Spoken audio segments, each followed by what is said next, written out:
And fake money scam leaving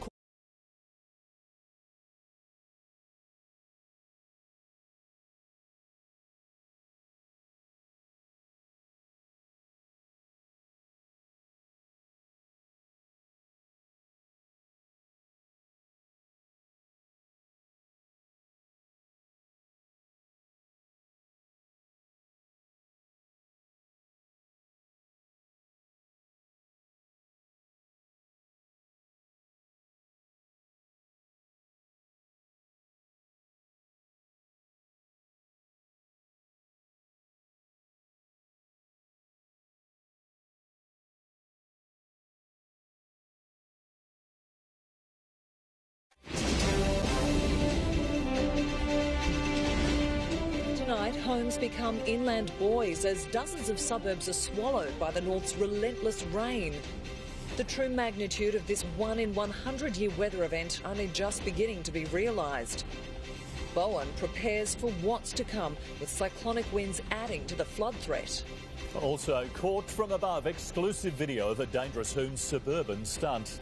And fake money scam leaving Queenslanders out of pocket hundreds. How to avoid falling victim. This is 9 News Queensland. Good evening. It is relentless and showing no signs of easing. This monster monsoon that is drowning North Queensland, flooding thousands of homes and leaving even the most stoic locals in a state of shock. Tonight, hundreds are in evacuation centres, hundreds of others, thousands of others are bunkering down with family and friends, and many more homes are set to go under. The night the Ross River swallowed Townsville. Current rainfall totals in Townsville now put this event well beyond the 1998 night of Noah. By first light, it emerged more than 20 suburbs underwater. The worst is the morning that we wake up to. We had a sleepless night to get up in the morning to find this here. The Ross River dam gates fully open. 2 million litres of water pouring towards the city every second, filling streets and homes. It's just flowing straight through the houses and right through the backyard. It's just a river going through. It's life. It's all that matters is life. Crocs are being snapped in the streets. Evacuation centres are full, more are opening. More than 1,000 people are now refugees in their own city. The floodwater came from that rain. We looked around. We've got to get out. It's too late. Couldn't get out. So we just stayed there last night. Amongst the 1,000 needing assistance in just 24 hours, 2 policemen caught in their patrol car. That was scary for us. It's a lesson for all of us. At the end of the day, we were out there doing what we thought was needed. If people had left their homes earlier, had we asked them to over the last couple of days, we wouldn't have had that many calls for assistance to attend to. Helping fight the flood, footy stars, cowboys turning rescuers in the suburb of Fairfield. So if you are in Adalia near Abbott Street, the boys are all doing trips over in the boats to come and get you. Answering the call, a small armada, Townsvillians in tinnies. Yes, we made all the calls to try and get out earlier, but we couldn't. But we were very thankful that our friends had a boat and they came and got us. Every man and his dog pulling together despite their own lives turning upside down. We've lost one of our businesses and it's underwater on Charters Towers Road at the moment, so there's nothing I can do, so we're out here helping. So the street we're actually moving through now is Waterfront Parade, and as you can see, it well and truly is living up to its name. There is a lake that usually sits there. It's a lovely outlook for all of these homes, but right now it's in their front living rooms. Townsville Airport has reopened while state schools remain closed. Colleagues, students, everyone, it's really tough times at the moment.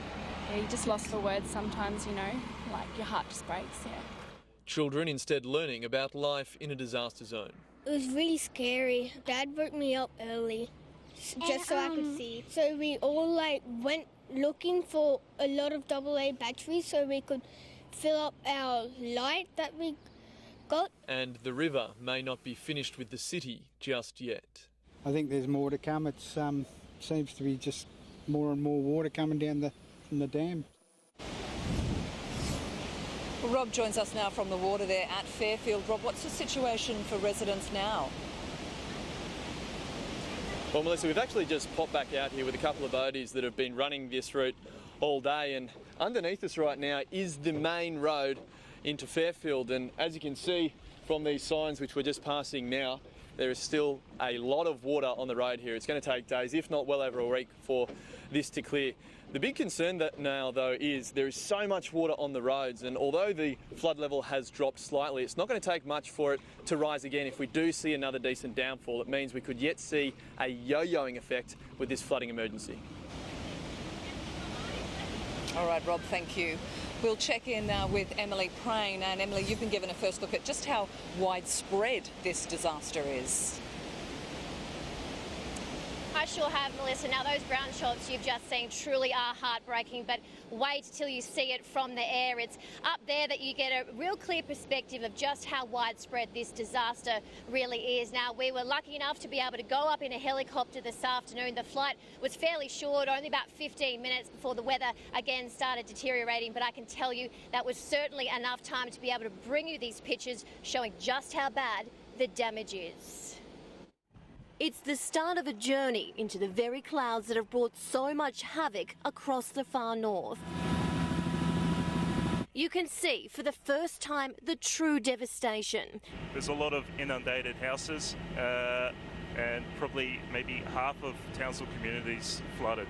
A big, wet, sodden, saturated landscape stretching from the north of Ingham south towards Ayr. Flooding as far as the eye can see. This is the only way we can bring you the first bird's eye view of a city grappling with the biggest flood in living memory. Suburb after suburb full to the brim, overflowing with destruction and heartbreak. Pilot Sam Bryan has flown over this area hundreds of times. So I've been here for 2 years now, and I've never seen anything as bad as this. Railway Estate, Hermit Park and Ross Lee, all unrecognisable. The Ross River Dam roaring through wide open gates. It seems to be rising. From up here you can see the roads are cut in dozens of directions. It's been an absolute nightmare for authorities who have found it very difficult, if not impossible, to get the basics, things like food and water, out to those communities that have been cut off. Helicopters are the only way in. Dropping off supplies to communities still cut off more than a week on from the first downpours. But be it in the air or on the ground, it's the same heartbreaking story.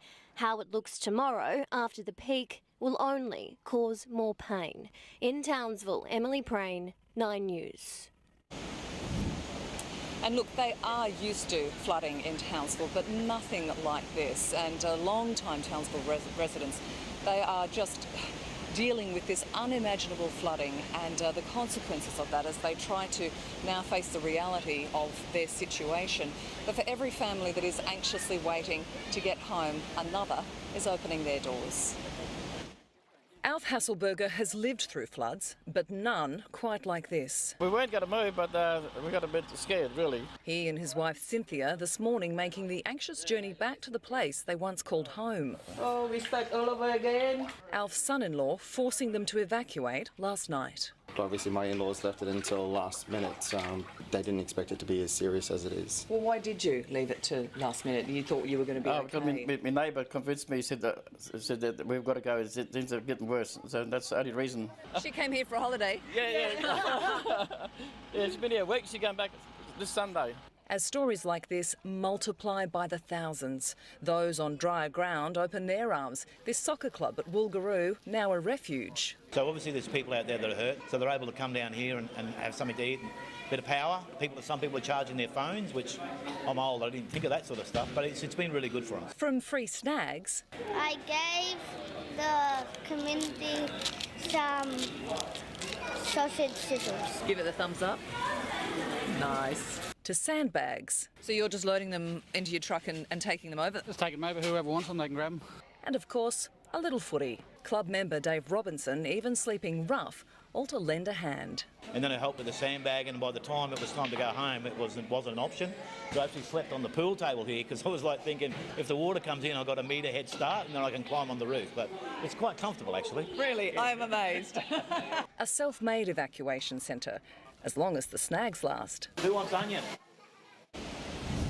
and I have to admit I did eat one. It was very delicious. But look, this problem now is heading south of Townsville. The Whitsundays, they are now preparing for this destructive weather event that has already caused so much damage.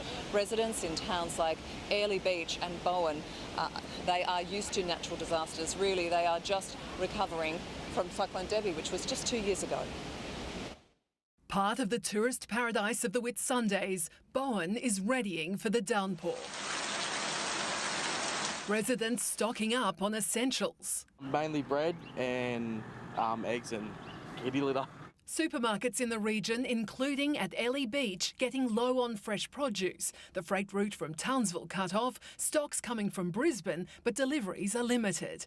Here, they're no stranger to natural disasters. We are weather beaten. We've been through cyclones and things, of course, so, you know, it's nothing new to us. But rebuilding takes time. They've only just recovered from Cyclone Debbie, which battered the region nearly 2 years ago.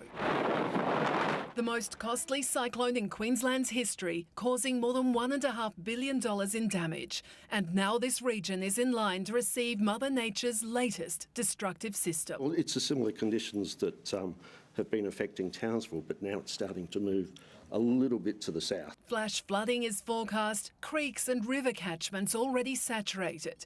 And according to locals, authorities aren't ready. The water gets over the road, but if they clean the drains out, it'd probably fix half the problem. The Weather Bureau is warning of rainfalls of up to 300 millimetres in places. Along with the heavy rain, the chance of cyclonic winds. There's still a possibility as well of 100-kilometre-an-hour wind gusts with thunderstorms, which could even reach temporarily up to 125 kilometres an hour. Residents urged to closely monitor the forecasts and follow any emergency alerts.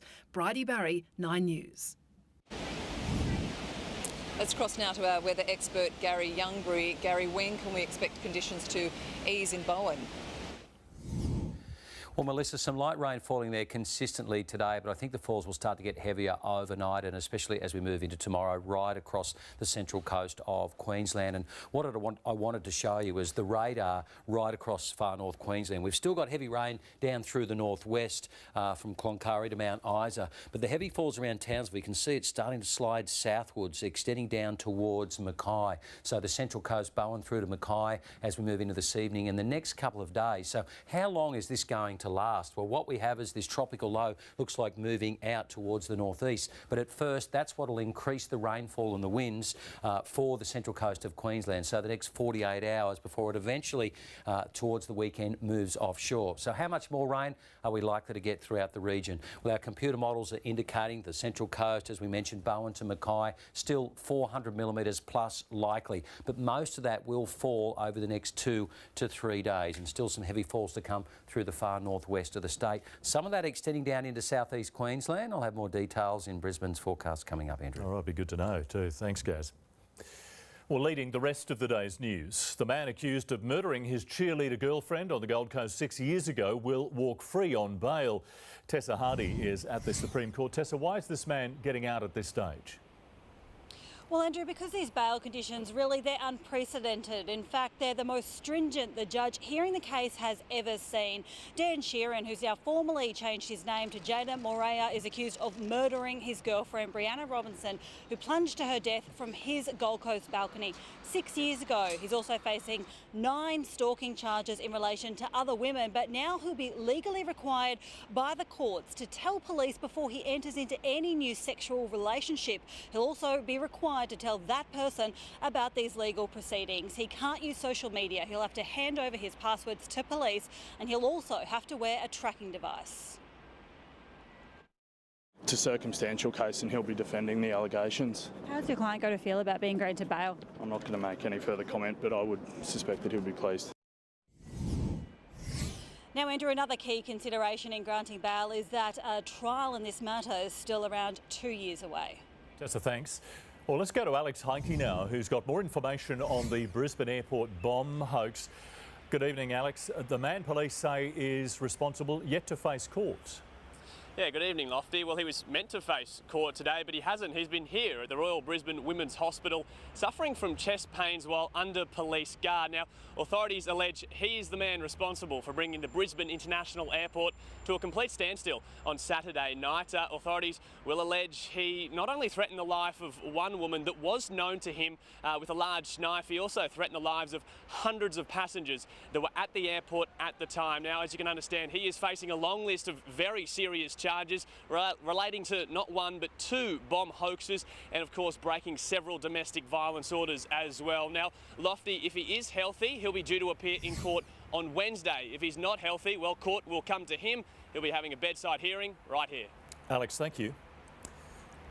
Criminal charges carrying up to 10 years in jail, headline sweeping recommendations handed down by the Banking Royal Commissioner.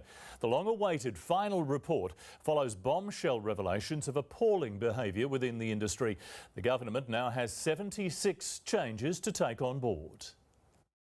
The financial industry's days in the dock are a long way from done. The price paid by our community for this misconduct is immense. The Royal Commission has delivered a damning indictment of the money men and women in 76 recommendations and in referring more than 20 cases to industry watchdogs to pursue civil or criminal charges. The scathing assessment of conduct driven by greed. On the scandal of fees paid for no service by the Big Four and AMP, the Royal Commissioner says the Australian Securities and Investment Commission should consider criminal prosecutions for dishonest conduct. That carries big financial penalties and up to 10 years in jail. This is a dark day for Australia's banks and financial institutions. The Commissioner's 4 key themes target the culture of rewarding misconduct, the power imbalance between the industry and its customers, conflicts of interests, and holding financial institutions to account. The banking sector must change and change forever. Key recommendations include mortgage brokers should be paid by customers and not banks. Annual commissions to financial advisors should be banned. Advisors who are not independent must tell clients in writing. Hawking superannuation and insurance products to be banned. People should have only one default super fund. There should be no penalty interest for farmers in drought and suffering natural disasters. The bank regulator should redesign bank bosses' pay schemes, and banks and insurers should have one person who's legally responsible for all their products. This is the Royal Commission that Scott Morrison did not want you to see. The Coalition spent months resisting demands for a Royal Commission. The government is not proposing a Royal Commission, and we've opposed one consistently. The government was eventually forced to call the inquiry, and when it came, it ripped through the financial industry like an earthquake. Over 68 days of hearings on 45 financial institutions, dozens of victims told the same grim tale. I think they're quite unscrupulous. I got more credit limit increases sent through. When I tried to tell them I had a problem. They can ruthlessly strip everything away from you. The inquiry exposed banks driven by greed. Did the bank act in an ethical manner? I think it's fair to say we didn't. Overseen by tame regulators. The lack of consequences that come from inappropriate behaviour. While the big end of town piled up profits, the little people were the losers. An investment property to rent to someone else when we haven't even got a property to live in ourselves. Sorry. The trial is over, now the jury is in. The evidence is damning and the government is promising to act. We're taking action on all 76 recommendations. The two watchdogs didn't go unscathed, with the Royal Commission finding them timid regulators. Change is in the wind. Responding to the Royal Commission will be a big part of the federal election campaign, with Labor painting the government as a friend to the big end of town and the Coalition saying that Labor's plans for the economy will slow it down just as we're heading an inquiry-induced credit squeeze. Today is the day that Scott Morrison and his entire government should hang their head in shame. The future is now going to be brighter. Voters will believe that when they see it. Chris Ullman, 9 News. Coming up, exclusive vision as hoons speed through suburban streets, coming dangerously close to witnesses. An Australian building with the same cladding as the Grenfell Tower catches alight. Disaster on a suburban street as a light plane crashes into homes. And a chopper flight over the Sunshine Coast comes to an abrupt end.